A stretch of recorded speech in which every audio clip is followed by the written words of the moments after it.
In honor of Black History Month, I wanted to tell the stories of women whose lives were stolen and whose murderers were never held accountable because they lived in a time where murdering a Black person was something you could get away with.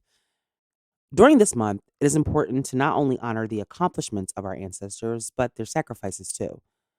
The history of who we are and where we came from are important, even the ugliest parts of it. If you're a Black person in this country whose family was once enslaved, then you know that trying to trace your ancestry can be a disappointing challenge.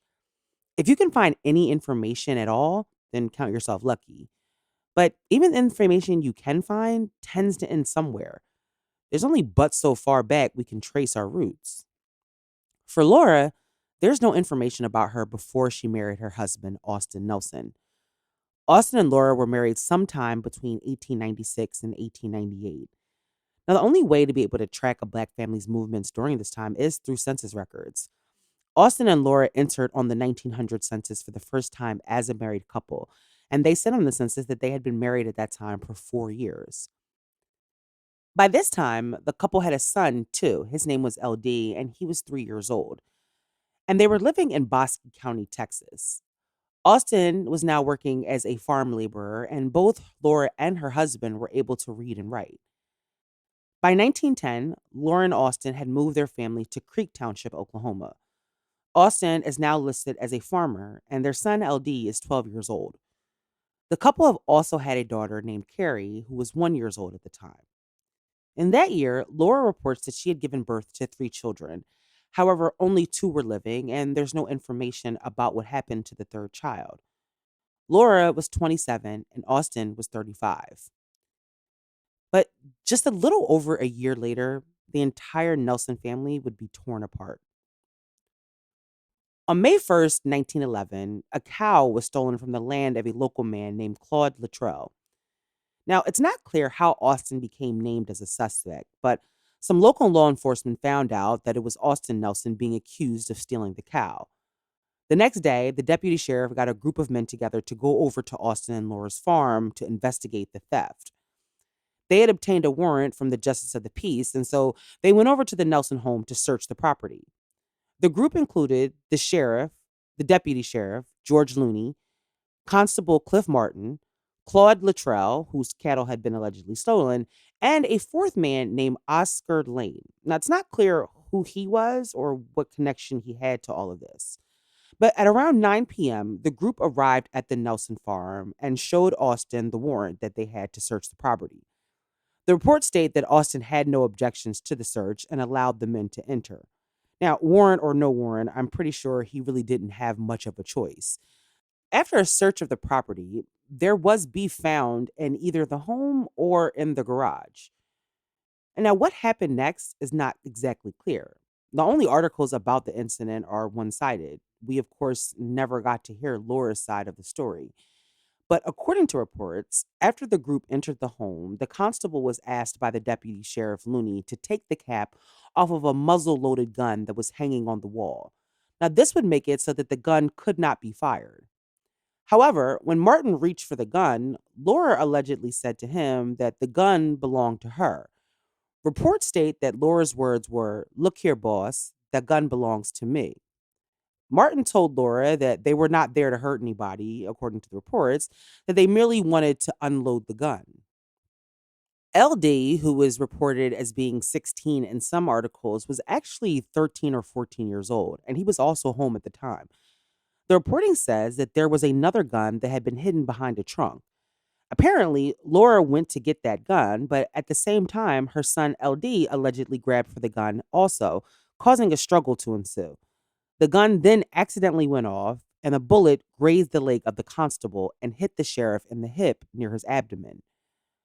The deputy then stumbled outside, where he died. The shooting was obviously an accident, but you could not be Black and accidentally shoot a cop and not expect severe repercussions back then. The Ledger, a local newspaper, had a completely different account of what occurred, describing the incident as a gunfight that had the deputy retreating behind a wagon. The paper described the death as one of the most cold blooded murders in the county's history. It was clear that there were two competing narratives about what had occurred that night. But regardless, Laura and LD's fate was sealed. Austin Nelson was arrested that night and booked into the jail on felonious theft charges in the early morning hours of May 3rd. Austin eventually confessed to stealing the cow because he said he really just needed to feed his family. Later that day, the sheriff went to the Nelson farm to arrest Laura and LD for the murder of the deputy sheriff. Laura and LD had gone to her uncle's house just a few miles away.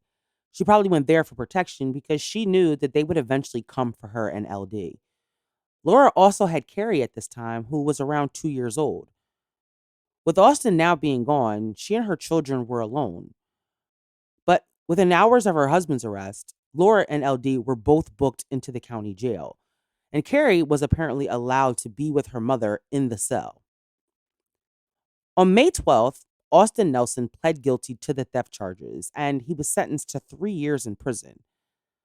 Austin tried to explain what happened with his wife and son. He tried to defend them by saying his wife was just trying to get the gun away from her son so that there wouldn't be any issues. And that's when the struggle began, and that's when the gun went off. But his attempt to save his wife and son didn't work. Laura and LD remained in jail, charged with murder, held without bail, and Austin was sent to the state penitentiary 4 days later. The Nelsons had retained a lawyer, but at that point, it probably wasn't much they could do, even if they had tried to do anything. Laura and LD were not given a bail, and even if they were, what happened to them likely would have still happened to them unless they had fled the area. Before Austin was sent to the state penitentiary, reports in that local paper, The Ledger, state that Laura had been unruly when the jailer brought her food, and the headline of the paper read, "Negro female prisoner gets unruly." Reports state that Laura tried to grab the jailer's gun, and when she couldn't get the gun, she tried to throw herself out of the window. She allegedly begged the jailer to kill her, according to the local paper. It's hard to imagine how scared Laura must have felt. Even if she was going to go to trial, she wasn't going to get a fair trial, and neither was her son. Her husband, the breadwinner, was now in state prison for the next 3 years. So if she did try to jump out of the window, it was probably because she felt hopeless and knew that her fate was sealed the moment that they put her into the cell. Laura and LD were scheduled to be arraigned on May 25th, 1911. But sometime between 11:30 and midnight on the night before, May 24th, a large group of about 40 white men gathered together and entered the unlocked door at the jail. The jailer would later say that he left the door open for a detective who was looking for an escaped convict. The jailer said that the men bound him and gagged him at gunpoint and then cut the line to the phones. Laura and LD were then dragged from their cells. The Ledger described Laura as very black, small in stature, and vicious in an article about the lynching. After they had been kidnapped, Laura and LD were driven 6 miles away to the Canadian River to a bridge that crossed the river. There, Laura was raped by the men in the mob. Then her and her son were gagged with tow sacks, and then both her and her son LD were lynched. LD had his pants pulled down so that they could further humiliate the child in his death. The following morning, Laura and LD's bodies were discovered by a young boy taking his cow to the river for water. At around 11 a.m., their bodies were cut down, but that wasn't before people gathered on the bridge to see the bodies. And before they were taken down, a photograph was taken so that a postcard could be made so they could send a message to the surrounding black towns about how they lynch black people where they are. For years, the postcards with Laura and LD's bodies were sold in the county. Laura and LD's bodies were never claimed by family members, and so the county kept possession and they were buried in unmarked graves. And despite lynching being illegal at the time, no one was ever held accountable for their deaths. The mystery of what happened to 2-year-old Carrie still remains. According to witnesses, Carrie was taken from the cell when her mother was. Some accounts state that Carrie was thrown into the river and was seen floating after her mother was lynched. Other accounts say that someone brought Carrie back to the town and after she was found lying on the ground and she was raised by someone there.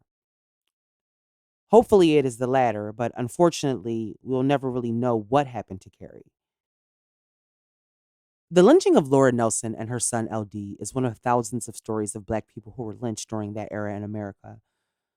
Most of their stories are unknown. Laura's story is one of the ones that made it, thanks to the photo that was taken to intimidate the Black adjoining town. Her picture is one of the only ones that exists of a woman that was lynched. Her picture is often used in connection with Mary Turner, whose story we will tell next. But the photo of the woman in the long dress hanging from the bridge is Laura Nelson. Laura Nelson was 27 years old. She was a mother, and she spent the last days of her life in complete terror. So, as you celebrate Black History Month and honor the ancestors, think about Laura and her son.